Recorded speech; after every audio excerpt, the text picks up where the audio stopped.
everyone, welcome back to my YouTube channel. My name is Amberly. For those of you who have not been here before, it is nice to meet you. Don't forget to hit that subscribe button down below, and if you really like me, there's a bell right next to it, and you can get notified every time I post a video, so you're welcome. So today I'm going to be starting something new on my channel. I want to do like conspiracy theories on unsolved cases and missing persons. So what I'm going to do is I'm going to start with the United States and all the way from Alabama to Wyoming, and I'm going to do a case on there. So they're either going to be an unsolved murder or an unsolved missing person. Make a disclaimer that I am terrible at pronouncing things, so I'm going to try my best, but I am most likely going to butcher at least one or two things. So today for my Alabama case, I'm going to be talking about Tracie Hawlett and J.B. Beasley. So on August 1st, 1999, Tracie Hawlett and J.B. Beasley, both 17 years old, were found dead in Ozark, Alabama, in J.B.'s car trunk. On July 31st, the two girls were headed up to Headland, Alabama, which is about 10 miles north of where they're from in Dothan, Alabama, and they were going to celebrate JB's birthday at a birthday party. Two left around 10 p.m. to go to the party, but they never made it. At 11:30, the two girls ended up in Ozark, Alabama at the Big Little convenience store. And I believe it was a BP gas station. There's some that's saying it's a different gas station, but there's people who are from the town who said that it was a BP gas station. The two realized that they were lost, so they stopped at the convenience store. Unfortunately, it was closed, so they talked to Marilyn Merritt and her daughter, and they tried to figure out how to get back to Dothan. Tracie then called her mother on the payphone outside of the convenience store, told her mother that they were lost, where they were, that they had directions, and that they were on their way home. Merritt and her daughter watched the two pull out of the parking lot, and that was the last the two girls were ever seen alive. At 8 a.m. August 1st, the two girls were reported missing. At the same time, the Ozark Police Department found a black Mazda 929, which is JB's car, parked on the side of Haring Avenue. According to the police, when the car was found, there was no sign of foul play. The car was not damaged. All that was on it was mud.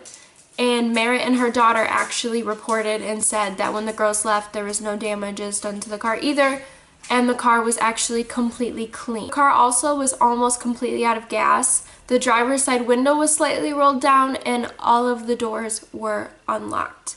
JB's driver's license was found on the dash, and both of the girls' purses and all of their cards and all of their money and everything were still in the car, so they immediately ruled out robbery. Oddly enough though, the keys to the car were missing. As I said earlier, the girls are from Dothan, so the Dothan Police Department sent out an investigator, and he decided to have the car towed back to Dothan, and he shortly realized at around 2 p.m., so this was 6 hours after the car was found, that he could pop the trunk open without having the key. He popped the trunk open, and JB and Tracie were both found in the trunk with a bullet wound to their head. There was no sign of struggle, and the girls were completely clothed, but they were wet from the knees down, and both of their shoes were muddy. Autopsy showed that neither of the girls were under the influence of alcohol or drugs.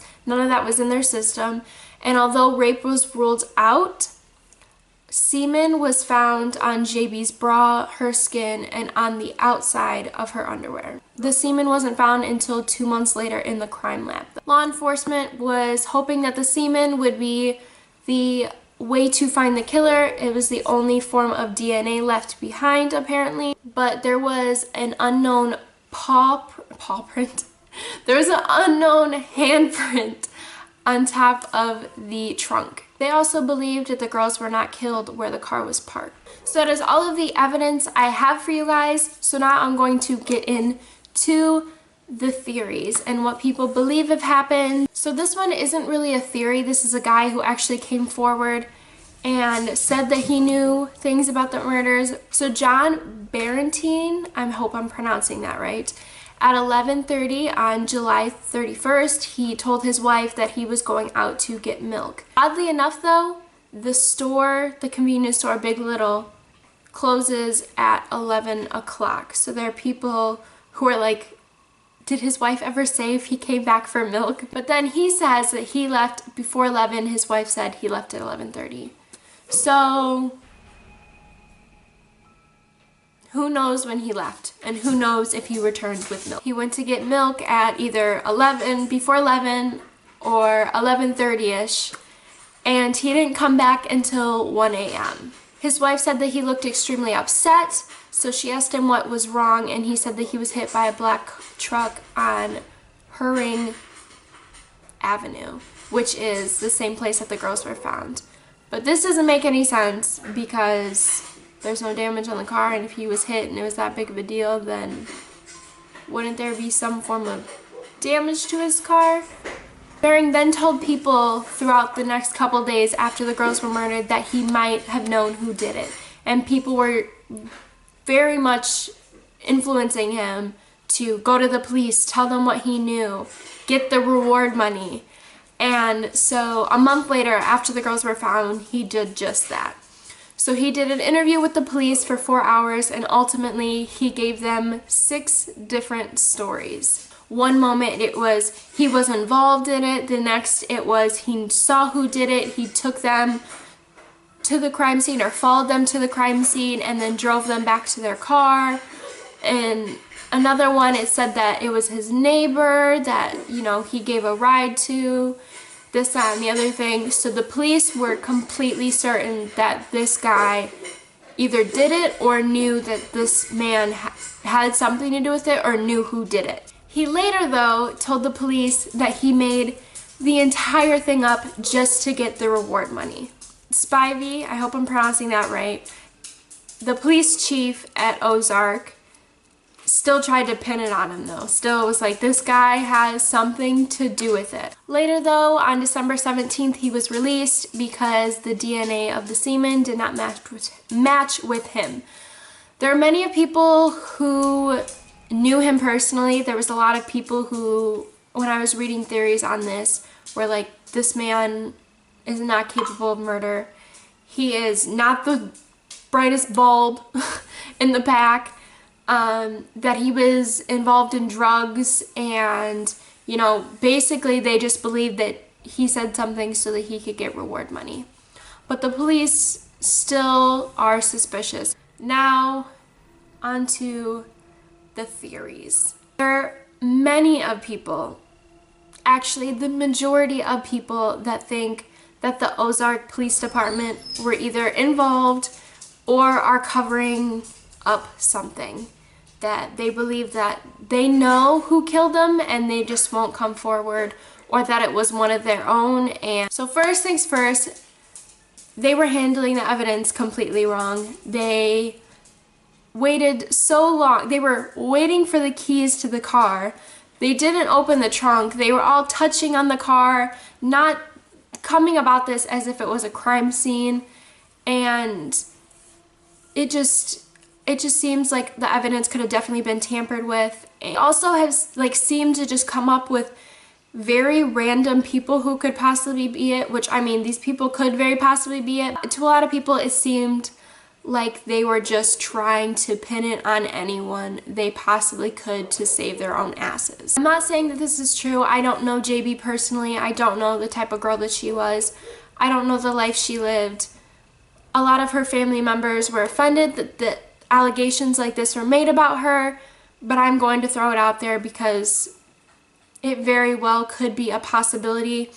A lot of people believe that JB was having an affair with a police officer and that she threatened the police officer to tell his wife, and then the officer or the officer's friends or whatever killed JB, and obviously Tracie was along for the ride, and that ended up being why the two were killed. The biggest piece of evidence, or the biggest theory against the Ozark Police Department, is that a retired police officer came forward and said that they knew who killed the two girls. So basically, a police officer came forward to John Carroll, who is I believe, the writer of the blog. Yes, writer of the blog. It's like Henry Court Reports or something along those lines. Basically said that the two had these tapes that they were going to use against the police department in a lawsuit, and that is why the two girls were killed. Apparently, Tracie's room was broken into, and it looked like someone was looking for something, but nothing was stolen. And then after the girls died, the police department wanted to go back and search the room again. This is a really interesting story. So, the Ozark Police Department filed a lawsuit suing John Carroll for the article. And all of the people who were reported to be involved were the people involved in the suing and in the lawsuit. So a lot of people think either one, the police officer was just lying and, the officers were just trying to clear their name, and that it was actually false reports. And many people believe that they filed a lawsuit to cover their asses because they were guilty and they were trying to cover something up. That's that theory. There's so much with that, and as you go on to all of the other things, somehow the Ozark Police Department has ties within those. So I'm going to get on to the other theory. There's many people who also believe that it was a person impersonating a police officer. They believe that the girls were pulled over, that is why the window was rolled down and her driver's license was on the dashboard. There we go, if I could speak. And that the girls noticed that this man was fake. They went running, and that's how they got, muddy shoes, and that their pants were wet. They also had burrs, I believe it's pronounced, on like their pants and whatnot. So ultimately, there's speculations that it was someone who was impersonating a police officer. The next theory is that it was Brantley Steagall. I think that's how you pronounce it. It's another allegation that I am not saying is true. I am not saying it's false. I am just presenting you with the theories. So Brantley died shortly after the girls were killed. Brantley either committed suicide or he died from a drug overdose. His family and a lot of people say he died from a drug overdose. It was known that he was a drug user. That is why he died. And a lot of people say that it was a suicide attempt because he was guilty that he killed these two girls. People who believe that it was a suicide said that there was a note and said there was some saying that the note said that he was guilty and that he couldn't live with the guilt any longer. There was other people who said that the notes were to give to the families. The question is, where are the notes now? People said that it was buried with him. Many people believe that the law enforcement of Ozark somehow started the rumor that Brantley killed himself and that he had something to do with the murders, and that's why all of this happened. Many people believe that they did this just so they could pin it on someone, but later it reported that the DNA of Brantley did not match the semen. Another theory is that it was drug related. I believe all missing persons or all deaths are popular ones are either related to sex trafficking or drug related. There are always going to be speculations of that. I'm just saying that right now. Sometimes it may be true, but I believe most of the time it is not true. There are people who believe that the two girls were involved with boys who were into drugs and somehow they just ended up in the middle of it all. Final theory is that Roger Coots and TJ Warren were the ones who killed the two girls. Apparently, Roger and TJ were the narcs of that county for the police department.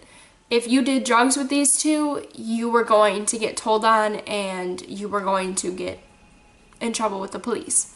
There are many people who tried to charge the Coots family with drug charges, and the police department just were not having it. They have spoke to police officers in the Ozark Police Department who have said, we don't want to mess that relationship up, so we are not going to try and convict him or anything. Also say that Coots actually told the police officers that he killed her and there's no way that they're going to find the keys because he threw them in the Ohio River, which he went to Ohio shortly after to work with his dad.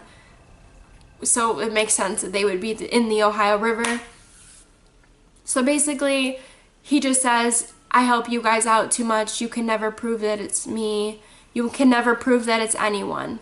So there are many people who believe that the Ozark Police Department is covering it up for Roger and TJ.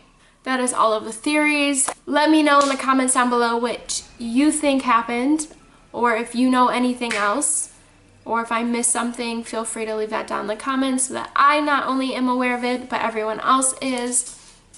I personally believe that the Ozark Police Department had something to do with it. I don't know if they killed the girls themselves, if they're covering it up for someone, or what the case may be. Apparently they have a new chief of police and they had 4 unsolved cases before he got in, and now they have 2, and one of them being the 2 girls. So hopefully something is done, something is found out about these girls. I hope you guys enjoyed. Let me know if you guys like this, if this is something you guys are interested in. Don't forget to hit that subscribe button down below and give me a thumbs up if you liked it so that I know that I should be doing more of these videos. And until next time, stay golden, stay beautiful.